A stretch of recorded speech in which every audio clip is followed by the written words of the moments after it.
দিয়ে শুনবেন কেমন?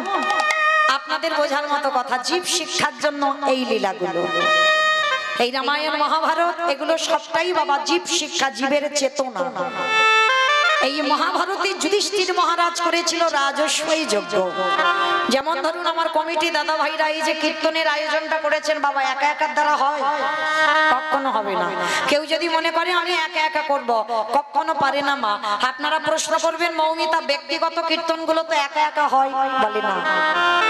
অর্থ হয়তো একজন দেয়, কিন্তু শ্রম দিতে হবে বাবা অনেক মানুষকে, বন্ধু বান্ধব আত্মীয় স্বজন গ্রাম প্রতিবেশীকে বলতে হবে, তবে কিন্তু একটা যজ্ঞ হবে। তো মহাভারতের রাজস্বই যজ্ঞ হচ্ছে ভগবান কৃষ্ণ সবাইকে দায়িত্ব দিয়েছে। আর যুধিষ্ঠির মহারাজ বলছে কৃষ্ণ, কৃষ্ণ তুমি তো সবাইকে দায়িত্ব বুঝিয়ে দিচ্ছ, আচ্ছা তুমি নিজে কোনো দায়িত্ব পালন করবে না? ভগবান আমার হেসে বলে উঠলে, জানো দাদা আমি তো সবাইকে একটা করে কাজ দিয়েছি, কিন্তু আমি আমার জন্য আলাদা করে দুটো কাজ ফেলে রেখেছি। সে কি? সবাইকে তুমি একটা করে কাজ দিয়েছ আর তুমি তোমার জন্য দুটো কাজ? ঠিক আছে বলো তো কৃষ্ণ কি কি কাজ দিয়েছ? বলে জানো দাদা আমার প্রথম কাজ হবে এই যজ্ঞে যত যত ভক্তরা আসবে অনুভব করবেন মা, একটা কথা স্মরণে রাখবেন, যার হৃদয়টা কৃষ্ণ নামে না জ্বলে, যার নয়নে কৃষ্ণ নামে বাড়ি না ঝরে, তার মনুষ্য জন্মগ্রহণ করাটাই বৃথা।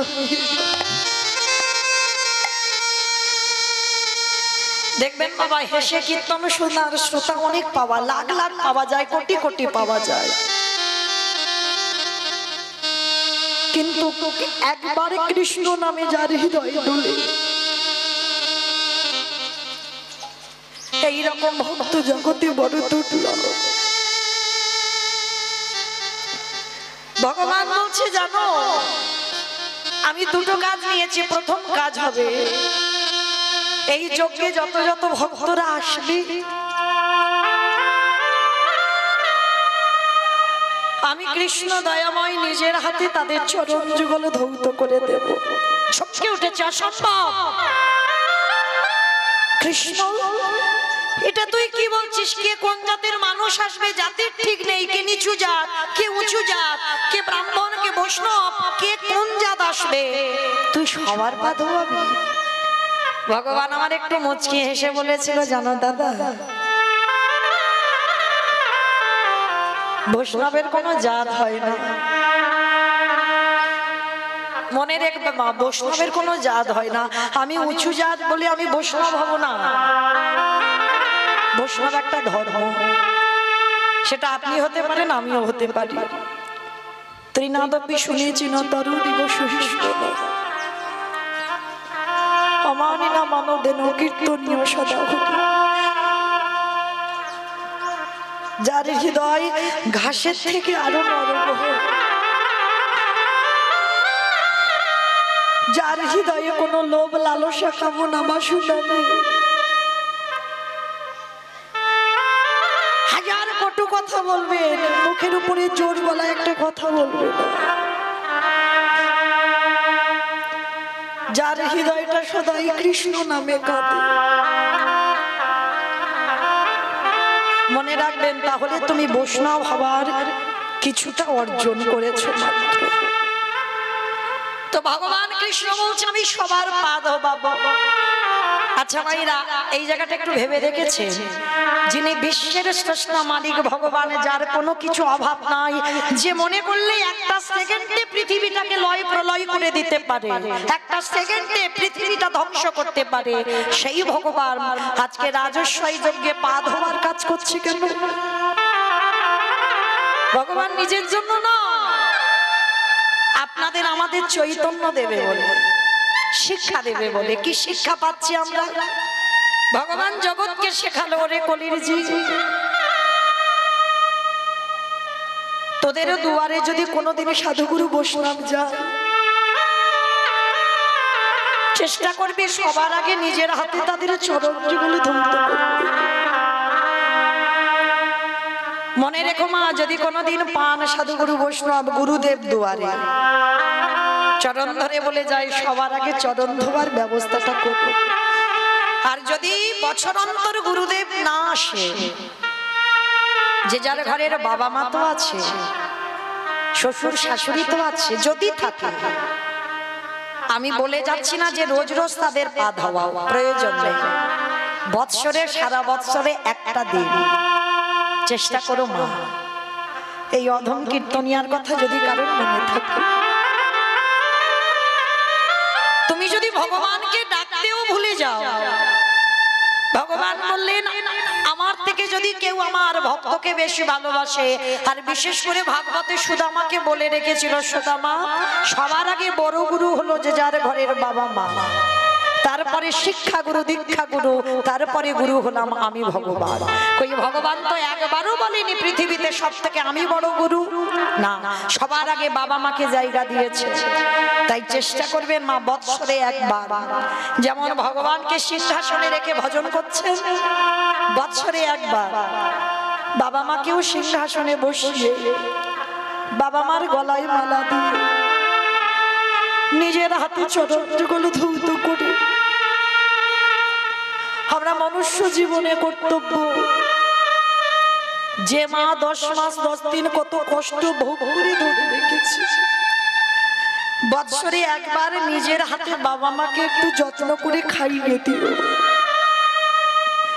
কারণ ভগবান কৃষ্ণ রাজস্বায়ী যজ্ঞে করে শিক্ষা দিল, তোরা আমাকে দেখে সে নিজে আচরি ধর্ম জীবের শেখায়, নিজে না করলে ধর্ম জীবকে শেখানো না যায়। ও জীব হকিতে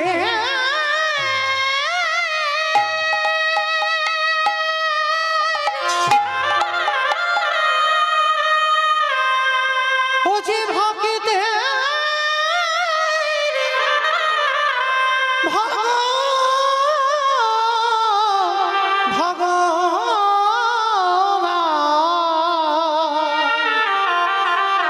যে ভক্ত ছাড়া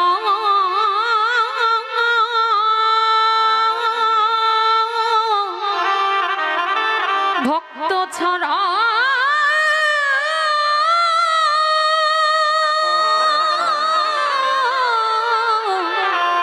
রইতে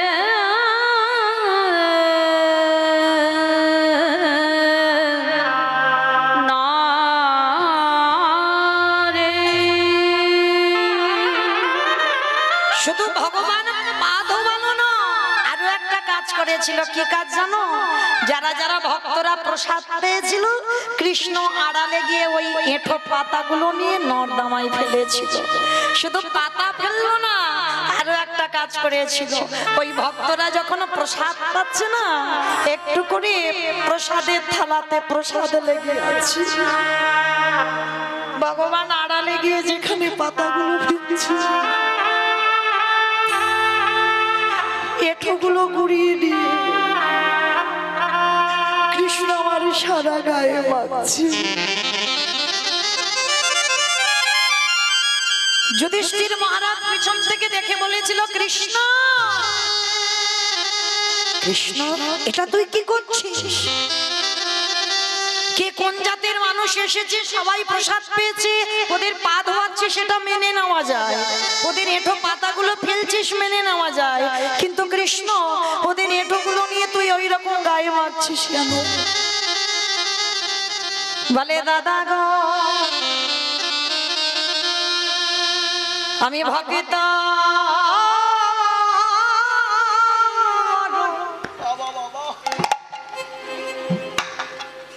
আমার ভালো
ভক্ত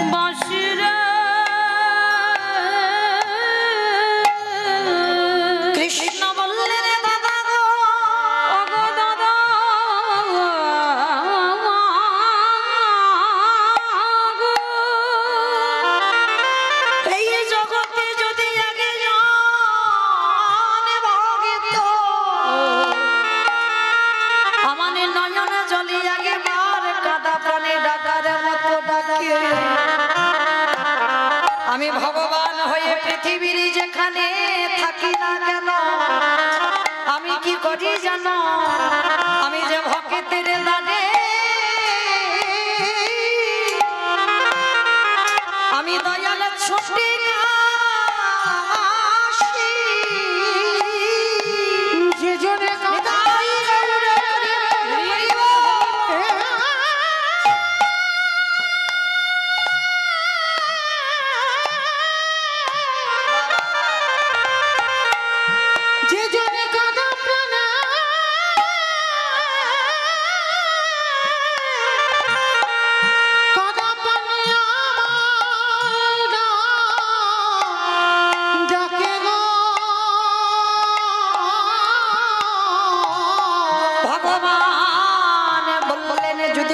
দাদা এ জগতে ভক্ত যদি একবার আমার চরণে সবে সঁপে দেয় আমি তাকে নিয়ে কি করি জানো শুধু ভক্ত ভগবান ভক্ত একা কাঁদে তা তো নয় আজ দুজন কাঁদে আজ দুজন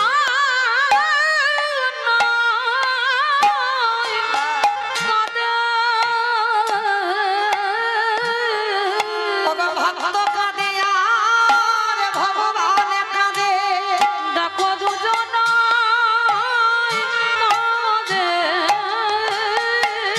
বলি পিতা কাঁদে আর পুত্র কাঁদে দেখো দুজন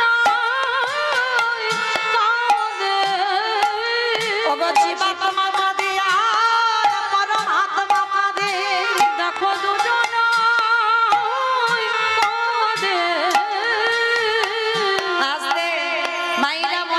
ভক্ত যদি ডাকার মতো ডাকতে পারে ভগবানও তার দাস হতে পারে যুধিষ্ঠির বলছে কৃষ্ণ আচ্ছা তুই ওদের পা ধোবাচ্ছিস সেগুলো মেনে নেওয়া যায় ওদের এঁঠো পাতা ফেলছিস মেনে নেওয়া যায় কিন্তু কৃষ্ণ এঁঠোগুলো মারছিস কেন বলে দাদা গো এ যে হলো আমার কর্মফল ওমা তুই আবার কর্ম খারাপ করিস বলে করি না আমি সিংহাসনে বসে আছি বটে এই জগতে কেউ কেউ যদি পাপ করে সবার পাপের বিধান আমি তৈরি করি কিন্তু বাবা যে বিচার করে জায়গায় বসে থাকে সে যদি ভুল করে তার পাপের বিচার করবে কে ভগবান বললেন আমার বিচার কাউকে করতে লাগে না আমার বিচার আমি নিজে নিজে করে দিই তা যুধিষ্ঠির দাদা বলছে কৃষ্ণ তা তুই কি এমন পাপ করেছিস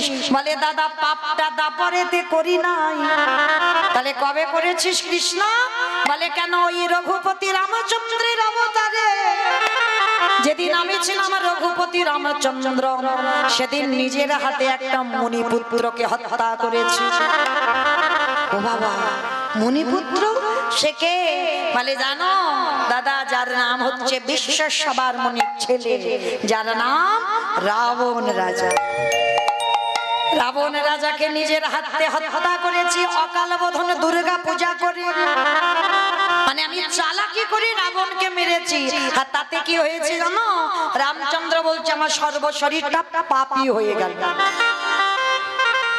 ভাবতে পারছেন না রাবণের মতো দুরাচারকে মেরে নাকি রামচন্দ্রের পাপ হয়েছে এইটা হাসির কথা হলো না কে গো মাইরা, রাবণ কি ভালো লোক ছিল? তাহলে রাবণের মতো যদি দুষ্টু লোক তাকে যদি মারা যায় আর তাকে মেরে বাবা কি হবে? কোনোদিন পাপ হয়? বলে না। জগতে যারা জানে না বোঝে না তারাই বলে রাবণ খারাপ। কি গো মাইরা, রাবণের একটা কথা তো আপনারা বলেন, কি বলেন? রাবণের একটা কথা বলেন না, তুই হলি ঘরশত্রু বিভীষণ। কি মাইরা বলেন তো, তুই হলি ঘরশত্রু বিভীষণ, আমার খাবি আমার পড়বি আর আমার ঘরের গল্পগুলো লোকের কাছে বলে বেড়াবি। কি মা বলি না আমরা, তুই হলি ঘরশত্রু বিভীষণ, আমার ঘরের গল্পগুলো সব লোকের কাছে বলে বলে বেড়াচ্ছিস। এগুলো আপনারা বলেন না, আমরাও বলি না। তাহলে বলেছিল কে? রাবণ তার ভাই বিভীষণকে বলেছিল। কবে জানো? যেদিন বাবা ঘোষণা করেছিল রাজ্যে যে রাম রাম করা হবে না, আর যে রাম নাম বলবে তাকে মৃত্যুদণ্ড দেওয়া হবে। কিন্তু মায়েরা, তারই ভাই রাতের অন্ধকারে দরজা বন্ধ করে রাম রাম রাম রাম বলে কাঁদে। হঠাৎ একদিন রাবণের কানে সংবাদটা গেল তার ভাই রাম বলে কাঁদছে। আর যেই সংবাদটা পেয়েছে, রাবণ রাজা পাগলের মতো ঊর্ধ্বশ্বাসে, বিশাল বড় চেহারা তো, ঊর্ধ্বশ্বাসে ছুটে এসেছে। কান পেতে শুনছে যে সত্যি ভাই তো রাম রাম বলে কাঁদছে। কিছু না বলে মা লাথি মেরে দরজাটা ভেঙে দিয়েছে। আর যেই না ভেঙে দিল মা, দেখে না নিরজনে বসে বসে রামের প্রতিচ্ছবিটা নিয়ে বিভীষণ কাঁদছে। আর রাবণ কাউকে কিছু না বলে পিছন থেকে গিয়ে বিভীষণের বুকে একেবারে সজোরে লাথি মেরেছে। সজোরে লাথি দিয়েছে। আর এত জোরে লাথি মেরেছে বাবা, বিভীষণ মুখ ঠুকে পড়ে গেছে ধুলো। এই জায়গাটা আমার একটু ভালো করে বুঝবেন। আচ্ছা বলো তো মা, তুমি আচমকা বসে আছো, ভগবানের নাম করছো, আর কেউ যদি হঠাৎ পিছন থেকে এসে সজোরে তোমার বুকে লাথি মারে, ছেড়ে দেবে? বড় ভাই যদি ছোট ভাইয়ের বুকে লাথি মারে, ছেড়ে দেবে? কত সোজা নয়। ভাইয়ে ভাইয়ে লাঠালাঠি হয়, ভাইয়ে ভাইয়ে খুনোখুনি হয়, ভাইয়ে ভাইয়ে জায়গা জমিতে শিল্পতা হয়, ভাইয়ে ভাইয়ে ঝগড়া করে মামলা পর্যন্ত চলে। কিন্তু মনে রেখো বাবা, এগুলো আপনাদের সঙ্গে আমাদের সঙ্গে হয়। রাবণ বিভীষণ এরা এমন ভাই নয়, একেবারে আলাদা। যেই না লাঠিটা মেরে ফেলে দিল, কেমন ভাই আর কেমন দাদা দেখো। এই জায়গাটা একটু আস্বাদন করবেন বাবা। যারা আমরা ভাইয়ে ভাইয়ে লাঠালাঠি করি, মারামারি করি, পেটাপেটি করি, তাদের উদ্দেশ্যে নিবেদন। রাবণ শিক্ষা দিয়েছে, বিভীষণ শিক্ষা দিয়েছে ভাই কেমন হওয়া উচিত, দাদা কেমন হওয়া উচিত। ধুলাই লাথি মেরে ফেলে দিল। আর মনে রাখবেন বাবা, যারা ভক্ত মানুষ হয় তারা কোনোদিন ওই যে বললাম তৃণের মতো স্বভাব, তাদের মাথায় যদি লাঠিও মেরে যাও মাথা তুলে একবারে প্রতিবাদ করবে না। এত জোরে রাবণে লাথি মারলো, ধুলা থেকে হামাগুড়ি দিয়ে উঠে রাবণের দুটো চরম ধরে বলছে, দাদা এই যে তুমি আমার বুকে লাঠিটা দিয়েছো, তোমার দুটো পায়ে ব্যথা করছে না তো? দাদা গো,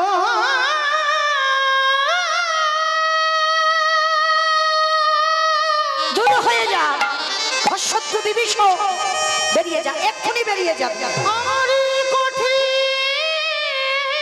বুকে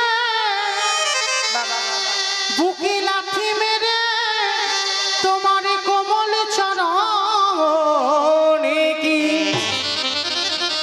তোমার কোমল চরণে কি দাদা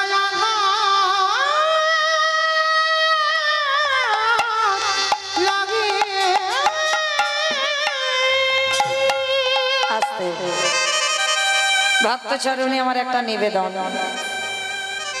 আমার দিদি ভাইরা আসছে আপনাদের মতো ভক্ত চরণে একটু ভিক্ষার আঁচল নিয়ে। আমার দিদি ভাইদের হয়ে আপনাদের চরণে আমার একটা নিবেদন। যার যেমন ক্ষমতা আছে, যার যেমন সামর্থ্য আছে, কোনো চাপিয়ে দেবার ব্যাপার নয়। ভগবানের নামে ভগবত সেবায়। এখানে তো জগন্নাথ নিশ্চয়ই 9টা দিন প্রসাদ পাবে। এই যে জগন্নাথের মূর্তি দর্শন করলেন, যেই জগন্নাথ সেই কৃষ্ণ। তো তো যখন সাক্ষাতে দর্শন করেছেন, আমরা জগন্নাথ ধাম পুরী ধাম উড়িষ্যায় যেতে না পারি, অন্তত এখানে বসে আমার জগন্নাথের চরণে আপনারা প্রত্যেকে কিছু না কিছু দান করবেন। আপনাদের দান নিয়ে যেন আমার ভগবানের সেবার কাজে লেগে যায়। কারণ মায়েরা প্রত্যেকে তো ঘরে ঘরে আমরা সেবা দিতে পারি না, হরিনাম যজ্ঞের আয়োজন করতে পারি না। তো এখানেও যদি দেওয়া যায় তাহলে এটাও আমাদের ভবপারাপারের সম্বল হয়ে দাঁড়ায়। কারণ ব্যাংকে জমাতে গেলে মা নমিনও লাগে, কিন্তু আমার এই গৌরহরির ব্যাংকে, আমার জগন্নাথের ব্যাংকে যদি কিছু কেউ দেয়, এর কোনো নমিনও নয়, এর নমিনও তোমার ভগবান তোমার পাশে ঢাল হয়ে দাঁড়ায়। শেষের দিনে তুমি ওই 1 টাকার বিনিময়ে 1 লাখ টাকা যে কোথা থেকে পাবে তুমি নিজে কল্পনাও করতে পারবে না। তো যাই হোক, সবার চরণে আমার নিবেদন, প্রত্যেকে যারা যারা আছেন, যারা যারা বসেছেন, ভক্তবৃন্দ সবাই যার যেমন ক্ষমতা আছে প্রত্যেকে কিছু না কিছু আমার ভক্তের আঁচলে অবশ্যই করে দেবেন। প্রেম সে বলো নিতাই গৌর প্রেমানন্দে হরি বল, হরি বল। কারণ ভিক্ষা না হলে সেবা হবে না, ভিক্ষাটা অবশ্যই করতে হবে। ওই জন্য প্রত্যেকে ভিক্ষার আঁচলে দেবেন, এটা নিয়ম। হরিনাম শুনতে এসেছেন, শুধু হাতে শুনতে নেই, ভগবত সেবায় কিছু দিয়ে শুনতে হয়। তো চলেন, যেই না বাবা বিভীষণের লাঠিটা দিয়েছে,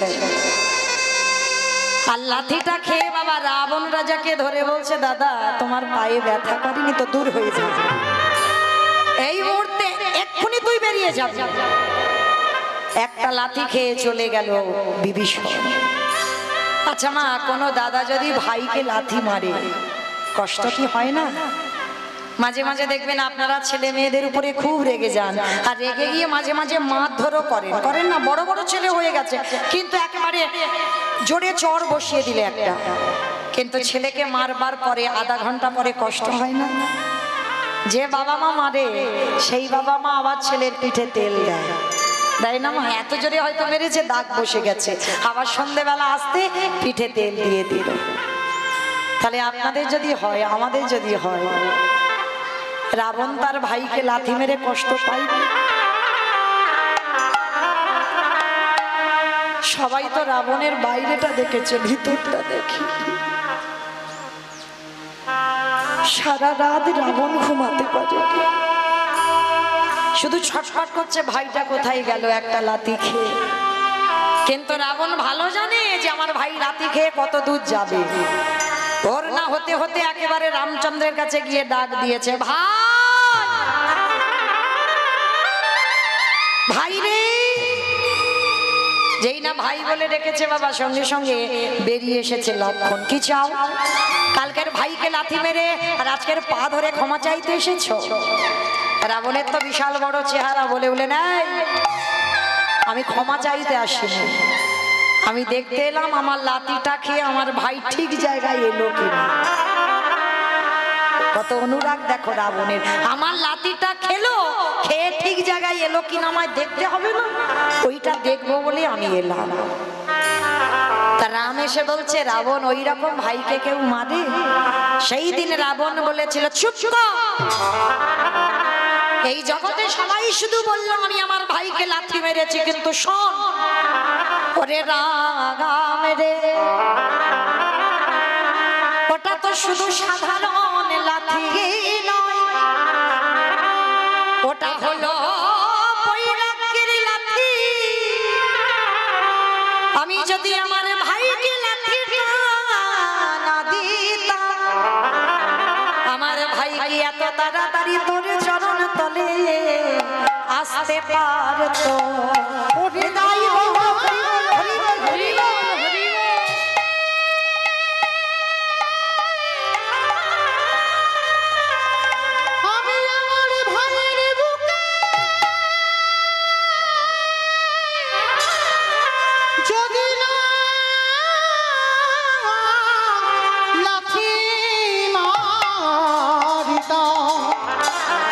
তবে কি এত তাড়াতাড়ি আমার ভাই তোর চরণে আসিতে পারতো? আস্তে এইবার যেই না বাবা আমার রাবণ রাজা বলছে, শোনো না, ওই লাঠিটা হলো বৈরাগ্যের লাঠি, আমি লাঠি মেরেছি বলে আমার ভাই তোমার চরণে এসেছে, আর এই লাঠিটা মেরে কলির জীবকে আমি একটা শিক্ষা দিলাম। ওরে কলির জ্ঞানন্ধজি, মাইরা তত্ত্বটা কি বুঝছো?